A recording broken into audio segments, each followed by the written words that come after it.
Usted asumió el cargo recientemente, en agosto de 2022, con la promesa de fomentar una transformación social para lograr la paz y también para proteger el medio ambiente. Y también ha sido un gran defensor de la movilización de toda la humanidad para hacer frente a la crisis climática. Uno de los objetivos claves de esta reunión es pensar en cómo podemos reconfigurar y sentar unas nuevas bases para unos sistemas industriales y agrícolas, hacer frente a estos sistemas que son necesarios para el consumo y la producción y a la vez hacer frente a temas acuciantes como salvar vidas, pérdida de empleo, seguridad alimentaria y suministro energético. Dejaré que usted comparta con nosotros ideas y cambios que usted desea proponer para Colombia y también para la comunidad política mundial. Muchas gracias. Señor presidente, tiene usted la palabra. Gracias. Déjeme hablar de política en general y hacerme una pregunta que quisiéramos todos. Dos, quizás. Una. Se puede ser optimista discursivamente si cuando mira las estadísticas de acumulación de CO2 en la atmósfera encuentras que cada vez estamos peor. Podemos hacer políticas y discursos políticamente correctos cuando sabemos que lo que significan esas estadísticas es que vamos al punto de no retorno y que el punto de no retorno significa la extinción de la vida. Mientras nos reunimos va pasando eso. Yo creo que a veces hay optimismos falsos que degeneran en inercias, en inacción, en una falta de voluntad política porque no queremos acometer las tareas que tocan. Porque si, como sabemos hoy, las cosas están empeorando, lo que estamos haciendo no está bien. Nos estamos equivocando. Las sociedades, la política, el poder, la economía, el capitalismo. Y esta sería la segunda pregunta que haría, porque es una palabra que no se menciona, el capitalismo.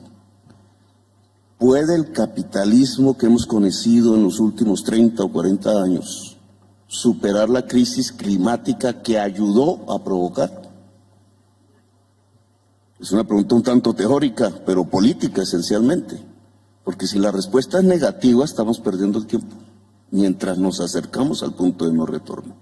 Ese último capitalismo que conocemos tiene un motor, una lógica. Ese motor es la ganancia ampliada, ampliar las ganancias de manera, y ahí su marca en la historia, desregularizada, sin límites políticos o sociales. Es el que tenemos. Ha provocado una especie de anarquía global, de capitalismos, de capitalistas individuales, empresariales, que tratan de maximizar su ganancia. La ganancia está ligada en el capital a la productividad, es decir, hacer más en menos tiempo, y la productividad a la energía. Y realmente casi que la única fuente de energía que se ha obtenido para ampliar la ganancia es el carbón, el petróleo y el gas. Ampliar la ganancia va ligado a ampliar el cambio químico de la atmósfera, casi como una correlación. Eso hay que detenerlo si queremos vivir en el planeta. ¿Ese capitalismo podrá hacerlo?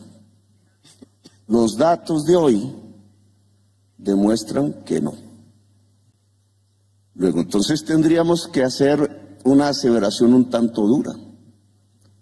Si ese capitalismo no es capaz, o la humanidad se extingue con el capitalismo, o la humanidad supera el capitalismo para poder vivir en el planeta. Permítame ir a una segunda parte de esta reflexión. Supongamos que entonces hay un capitalismo diferente al que vivimos en estos días. Lo voy a llamar teóricamente un capitalismo descarbonizado. El capitalismo que podría superar la crisis climática. Ese capitalismo tendría que hacer unos cambios fundamentales en la manera de vivir, de existir y de hacer la política y el poder hoy.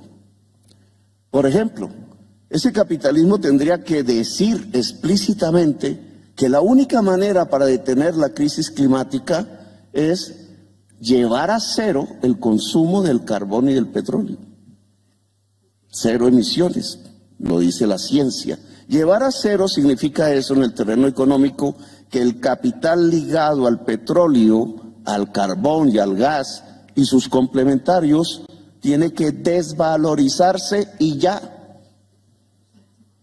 Bien dijo Al Gore, ahora está manejando ese capital las COP del mundo para saber por dónde se guía la lucha contra la crisis climática. Vamos mal.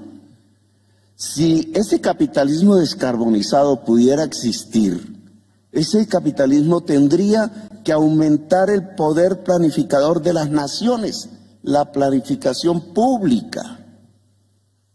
Y correlativamente, algo que no conocemos, la planificación pública multilateral, democrática y global, porque este es un tema global. ¿Por qué? Porque si se deja en el mercado y en el sistema de precios la solución de cambiar de unas energías a otras, resulta que las energías limpias no demuestran aún que hacen más productivo el trabajo y por tanto aumentan la ganancia, y el capitalismo individual no va a hacer la transición si eso no pasa.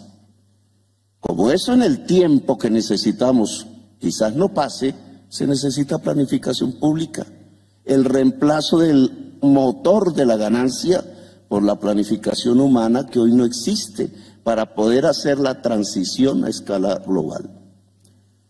Eso significaría, por ejemplo, que las COP, que es lo que tenemos hoy, deberían tener poder vinculante. Fíjense ustedes que el Tratado de la Organización Mundial del Comercio, si usted lo evade por alguna razón, tiene una sanción, tiene un proceso. En cambio, lo que deciden las COPs son sugerencias que un gobernante puede tener o no tener en cuenta, son apenas consejos, porque un tratado de libre comercio sí es vinculante y las decisiones para salvar a la humanidad en el planeta no. Hay una diferencia en el poder. Ahora, y eso sería un capitalismo descarbonizado, que las COP tengan poder vinculante, es decir, que sus decisiones sean órdenes, implicaría que los tratados de la Organización Mundial del Comercio, que los tratados del Fondo Monetario Internacional se supediten a los acuerdos del clima y no al revés. Por ejemplo, implicaría una reforma del sistema financiero mundial, que hoy no existe. Por ejemplo, voy a terminar. ¿Cómo se financia la transición? Si vas a la COP, vengo de ella, de la COP 27, me dijeron, endeúdese. Pues si todos los países están sobreendeudados, ¿cómo nos vamos a endeudar más para hacer la transición? Propusimos algo que causó algo de risa. ¿Y por qué no se canjea, se cambia la deuda que tienen los países y los procesos productivos por acción climática? De tal manera que se liberaran recursos presupuestales para acometer la adaptación y la mitigación. ¿Por qué no se desvaloriza la deuda mundial? Lo cual significa un cambio también del sistema del poder. ¿Por qué existen paraísos fiscales en este momento cuando eso debilita la financiación de la transición energética, por ejemplo? Estos temas que abordaría un capitalismo descarbonizado hoy no están en la discusión.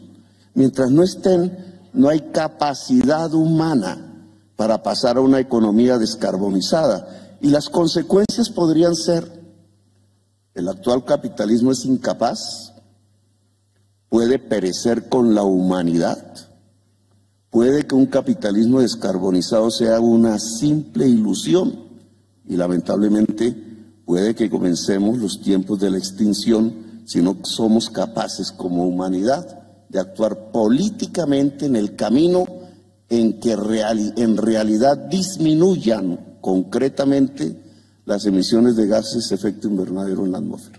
Gracias. Thank you. Muchas gracias. Gracias, señor presidente Petro.